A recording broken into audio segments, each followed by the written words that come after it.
Hello à tous, j'espère que vous allez bien.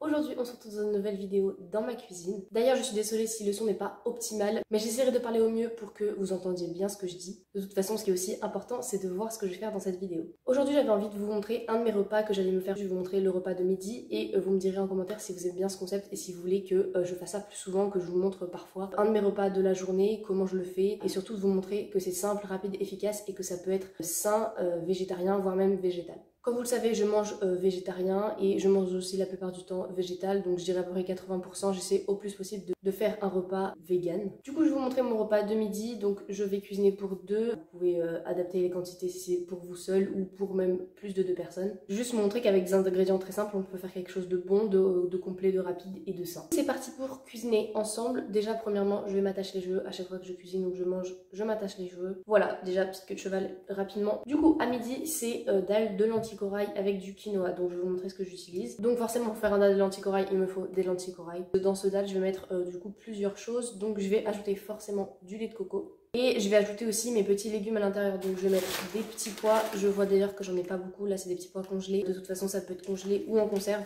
J'en ai aussi en conserve du coup, au cas où j'en ai pas assez, je sais pas si ça me suffira ou pas parce que parfois je sais qu'avec ce type de repas, je mange une petite salade avec ou je rajoute des légumes à côté. Et je pense que dans le dalle, je vais aussi mettre des oignons, donc là pareil, ils sont surgelés mais parfois je les coupe moi-même. Là j'en profite parce que j'en ai, c'est pratique, je vais les mettre dès le début avec les lentilles, ça ira très bien. À côté de ça, je vais faire du quinoa pour la source de glucides. Je vais essayer de le cuisiner au mieux pour que ce soit le meilleur possible, mais du coup avec le dalle et le lait de coco, ça va très bien se marier. Ce qui fait que je vais utiliser seulement 2 casseroles et ce sera tout. Je vais aussi utiliser des épices, assaisonnement, je vous montrerai ça tout au long de la recette. J'ai mes petits ingrédients, si j'ai oublié quoi que ce soit je vous dirai ça tout au long de la vidéo, tout au long de la recette. C'est plutôt basique, c'est plutôt simple, j'utilise pas 10 000 ingrédients différents. Pour commencer je vais faire chauffer l'eau dans ma petite bouilloire et après je passerai sur les plaques avec les casseroles. Je fais chauffer l'eau dans la bouilloire avant, c'est pas obligatoire mais ça va plus vite du coup. Et ça me permet aussi, vu que je vais remettre de l'eau régulièrement dans les lentilles et dans le quinoa, qu'elle soit déjà plutôt bien chaude, voire bouillante. Comme ça, ça n'a pas besoin de réchauffer l'eau à chaque fois. Du coup c'est parti.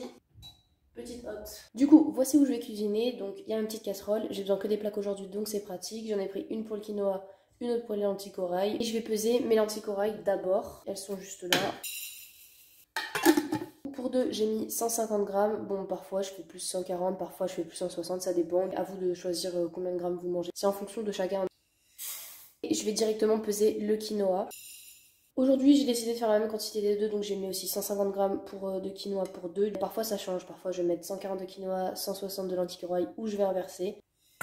Je les mets tous les deux dans ma casserole et après ce qui va être cool c'est que je vais pouvoir ajouter l'eau chaude qui est bouillante déjà. J'ai ma bouilloire avec mon eau bouillante, j'allume les plaques. Au début je mets plutôt fort mais je vais rapidement baisser en fonction du quinoa et des lentilles corail.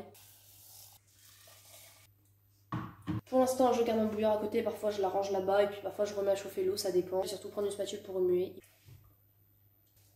Au début, je fais rien de particulier, j'ajoute surtout une grosse cuillère de gros sel, j'en ai à portée de main. Et le but au début, c'est de bien laisser cuire en fait le quinoa et les lentilles corail. J'avoue que là j'ai mis les deux en même temps, mais généralement le quinoa est plus long, c'est plus 15 minutes voire plus. Les lentilles corail, c'est généralement 10 minutes.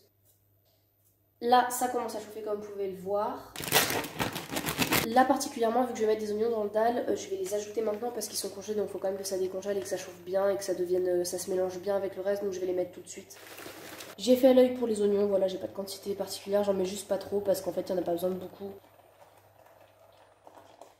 Ce que je fais, c'est que je remue régulièrement les deux, surtout si c'est fort, il faut faire attention que ça accroche pas, donc si vous mettez fort, il faut vraiment être à côté et remuer régulièrement. J'ai baissé les lentilles corail parce que après je vais mettre du lait de coco, du coup j'ai arrêté d'ajouter de l'eau pour l'instant. Parfois ça m'arrive d'en rajouter après. Le quinoa par contre reste fort, il y a beaucoup d'eau et ça met plus de temps à cuire, donc du coup ça va rester un moment. Je vais ajouter mes petits pois dans mes lentilles corail, du coup dans mon dalle. J'ai ajouté les petits pois, je vais devoir remuer un peu parce qu'ils sont un peu congelés. En soi on peut les ajouter dès le début, c'est comme vous voulez, s'ils sont congelés il faut mieux les ajouter au début ou après 5 minutes, mais il faut pas trop tarder parce que sinon ils vont pas décongeler.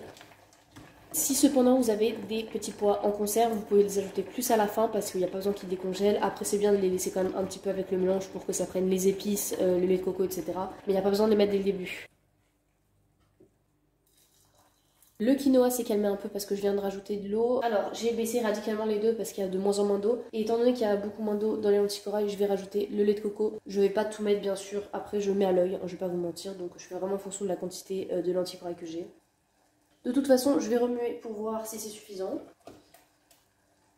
Étant donné que je viens de rajouter du lait de coco, je vais remonter un petit peu les lentilles corail. Si je vois qu'il n'y en a pas assez, j'en ajoute au fur et à mesure. Par la même occasion, je vais rajouter mes épices et je vais vous montrer ce que je mets. Mais déjà, basique, je vais remettre un peu de sel et de poivre aussi.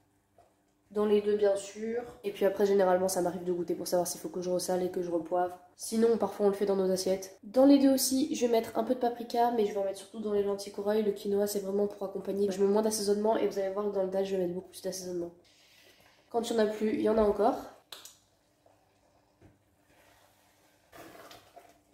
Bon là on est sur feu doux. Dans mon dalle je vais aussi mettre du curry, c'est quand même la base, donc voilà, avec le lait de coco, c'est la vie quand même, on va pas se mentir. Les quantités toujours au hasard honnêtement, toujours à l'œil, j'ai l'habitude, je fais ces plats souvent. Pour finir, un petit peu de cumin, mais j'en mets pas trop. Il en faut pas trop, voilà, il en faut en quantité raisonnable. Parfois je mets du curcuma aussi. Si je mets du curcuma, je mets pas de cumin, je sais que l'un ne remplace pas l'autre, mais ça dépend en fait de ce que j'ai envie de manger. Bon là j'avoue, je vais prendre une petite fourchette et goûter un peu les deux pour voir si c'est bon. Faut que je goûte à chaque fois pour savoir si je dois rajouter quelque chose. Let's go.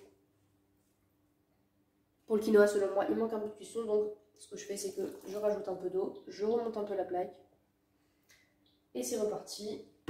Le dalle, let's go. Le dalle, je sais plus, j'ai l'impression qu'il manque des assaisonnements, donc après, je choisis les assaisonnements que je préfère, et j'en remets un peu, mais déjà, je remets un peu de sel. Et là, un peu de curry, parce que dans le dalle, c'est quand même l'épice principale, selon moi, donc j'en mets plus que les autres.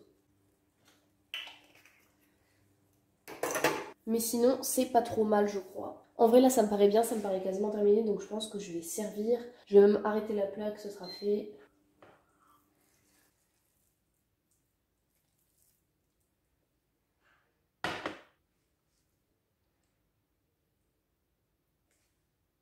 Voilà ce que ça donne, c'est pas le meilleur service, je vous l'accorde, mais on veut du vrai, donc voilà ce que ça fait. Le dalle, ça fait plus un peu quelque chose de liquide, une sauce, mais en vrai, c'est comme ça qu'on préfère le manger, du coup, c'est comme ça que je vous le montre. Du coup, voilà le petit plat que j'ai réussi à te faire. Je vais poser ça tout de suite avant que je le fasse tomber, mais je voulais te remontrer ça. J'espère que cette vidéo t'a plu, n'hésite pas à me dire en commentaire si ça t'a plu, si tu veux que j'en fasse d'autres, si t'aimes bien ce concept. N'hésite pas aussi à mettre un petit like, à t'abonner à la chaîne, ça me soutient, ça fait super plaisir. Et en attendant, je te dis à la prochaine pour une nouvelle vidéo. Bye!